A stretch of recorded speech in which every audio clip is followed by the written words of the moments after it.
It is good, yo. It's your boy Ty back here with another video. And in this video today, guys, we're going to be going over and talking about the top 10 centers right now in NBA 2K22 MyTEAM.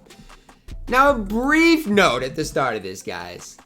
I'm not including all these Yao Mings because 1, 2, 3, 4, 5, or I guess one's point guard, but 4, 5, 6, 7 Yaos would be on this list if I didn't include all of them. So there's only going to be one Yao on the list, and that's going to be the Endgame Yao. Now the rest of them, I'll talk about, where they would probably be at. And again, the center position is stacked, so we've got to consider that as well. Now, before I dive into number 10, guys, if you're new to the channel, man, make sure to smash that subscribe button. We're on the road towards 100,000 subscribers. Minute Bull coming in here at number 10.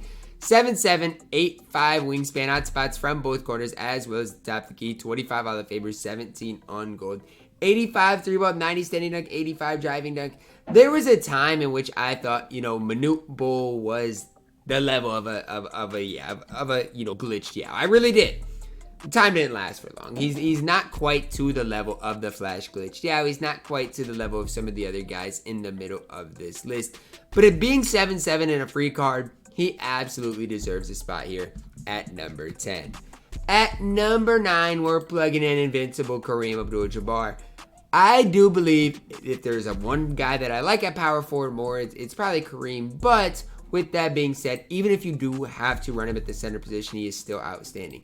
Here's a prime example. I know he'd be better with set shot 25. He'd be better with, obviously, jump shot 3. But I know Kareem, and I love Kareem because he has the Kareem Abdul-Jabbar release jump shot 21. And I love it. I've used Kareem. I used him in the MyTEAM Madness Players Lounge tournament, and I had a lot of success with Kareem. So, there's probably not changing me and Kareem in my love for the card. He is due to get an endgame card decently soon, though. Coming in at number 8, we got endgame Jokic. Obviously, guys, he's better at the point guard position. He is. But if you want to run him at center, he's still really good. D-Rose size up, Trey size of escape, Scotty movement back, quick dribble style, Ray base on very quick. Also comes with the Trey leaner with quick drops. If you're wondering why he's better than Kareem on this list, it's because of all those things I just listed. Badge-wise, stat-wise, they're pretty similar. Jokic is going to have 80 Hall of Famers compared to Kareem's 65. But the big differences is this stuff right here. I know Kareem's going to have that better player model, but outside of the player model, what does Kareem really give you over Jokic? Obviously more height, more player model, but I think what Jokic does as far as SIGs and badges puts him that little bit over the top, a little bit better. Endgame Giannis coming in here at number 7. Now, why would anybody run Endgame Giannis at the center position? I have no idea. But what I will say is if you guys want to run him at the center, he is an absolute cheeseball. Set shot 25. Every Hall of Fame badge in the game. D-Rose size of escape, or size up, Trey size of escape, Scotty movement in the back, quick drop dunks, Trey leaner. There's no flaws in this card. He's way better at that small forward position. And I said it once and I'll say it again. I don't know why anybody would run this card at the center position. But if that's what you decide to do, if you decide that Giannis at the center position fits your play style because he's an absolute cheeseball with set shot 25, man, all I can say is do what you guys got to do. At number 6 here, we're plugging in invincible Mark Eaton, a card who I do think is better at that center position than the power forward position. A lot of Hall of Famers, he lacks some playmaking badges, some shooting badges in here. I'm still not sold on his release. Jump shot 25 on very quick. With his upper, it's just weird. He leans back a little bit. It takes a while to get used to, and it's probably going to take you guys a while to get the hang of it. But outside of that, Mark Eaton is perfect. If you do happen and get lucky enough to get him off the clutch time wheel, this card can play at every single level in my team. If you guys are asking, Ty, why is he not higher? Why is he not with, the Yao Ming and endgame card of the world?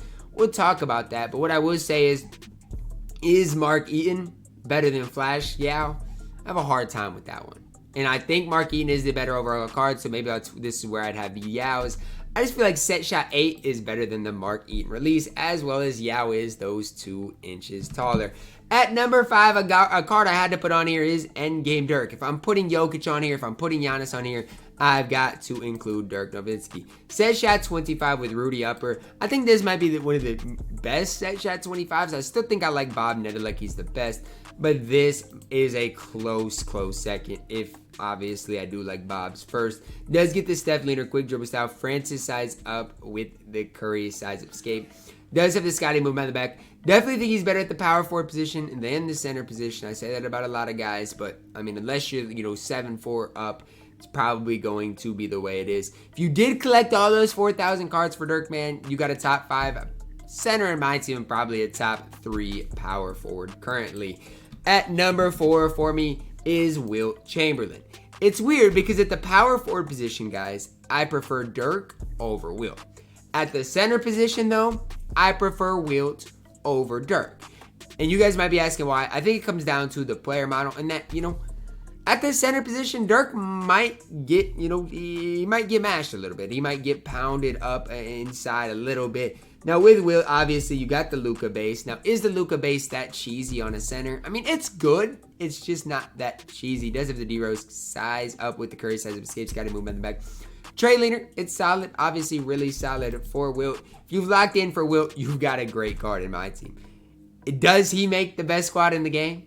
I don't think so. And that's the troublesome part for everybody that did lock in for Wilt Chamberlain is, I mean, the card only came out a few weeks ago, and right now I don't think he quite makes the best squad in the game, which is kind of sad in a way.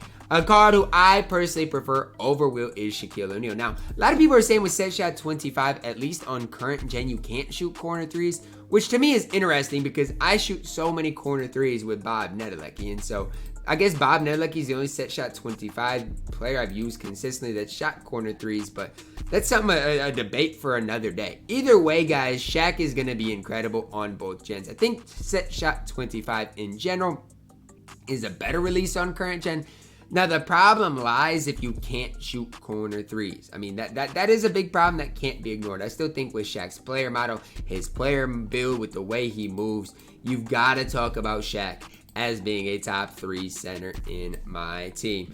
Coming in at number 2, is it really a surprise at all? We've got big Tacko Fall. I know it, guys. You guys are like, Tacko's time is up, Ty. He's not that good anymore. I would argue Tacko is still great. 34 Hall of Famers, 22 on gold. An 82 3-ball that at this point, with how much I've used Tacko, it feels like a 93 ball. I mean, this guy knocks down every shot. A lot of that probably does have to do with the Hall of Fame catch and shoot that he does come with. I feel like defensively, there's nobody that can do what Tacko can do as far as protecting the rim. Outside of maybe my number 1, who might be a better defensive player than Tacko. That's why he's this high. Offensively, yes, he mashes well, but outside of that, I mean, he doesn't have that much going for him. His release isn't even that great. A basic leaner. It comes down to the fact that he's 7'6", with an incredibly long wingspan, hot spots from both corners. He's got Hall of Fame catch and shoot. The list goes on and on for Tacko. I could name 9 different things that reasons why I love Tacko, but there's no use. I mean, Tacko is incredible in my team. Now, what I will say is whether it's Endgame Yao, whether it is Invincible Yao, they'd both be my number 1. And the same thing goes probably for the Colossal and maybe even the Signature Series Yao. That's how good Yao Ming is. I would have him at number 1 for most of his cards. The only ones I wouldn't have as number 1 is the Flash, Glitched, and probably the My Team Anniversary Yaos. Those would be after Tacko. But this Endgame Yao is absolutely elite. And if you want to play him at the power forward position and get really cheesy, you can do that as well. 7'6", 7'9" wingspan, hot spots from everywhere. 65 Hall of Famers, 5 on gold. Comes with set shot 8 on very quick. And this is for the Invincible, okay? We're not even talking about the Endgame. The Endgame Yao comes with set shot 25. So that's really the big difference. Obviously, the Invincible Yao still would be at number 1. And so that's why I'm going over him. But the Endgame Yao, this is the one that's really the best center in the game. I mean, quick dribble style, D-Rose size up, Trey size of escape, Scotty movement on the back, set shot 25, Trey leaner, quick drop dunks, every Hall of Fame badge in the game, every stat on 99. Now, I'm telling you guys, the Invincible Yao still would be the second best center, I guess, after Endgame Yao in my team. Set shot 8 is a really good release. Comes with the normal leaner, quick dribble style, Scotty mind on the back, KD size of escape. There's not that much variance between Invincible Yao and the Endgame Yao. The real big difference is that set shot 25. So guys, moral of the story, get Yao Ming. Okay, no matter how much MT you have, you can get Yao Ming. And I definitely would. He is that great in my team. Now, obviously after Yao, I would say Tacko because I'm a big fan of the Giants. But if you did not see your favorite center on this list, let me know who I missed out on. Are you guys high on Hakeem, D-Rob? Hakeem was close, but just slightly missed. But I don't know your guys' thoughts. Who was I too high on? Who was I too low on? What if you guys had, an invincible Shaq make this list? What about a guy? Maybe you guys like running LaMelo Ball out of position at the center. Let me know down below in the comments who I did miss out on, guys. Drop a like on the video, subscribe if you are doing it. As always, man, I love you guys. Have a blessed day.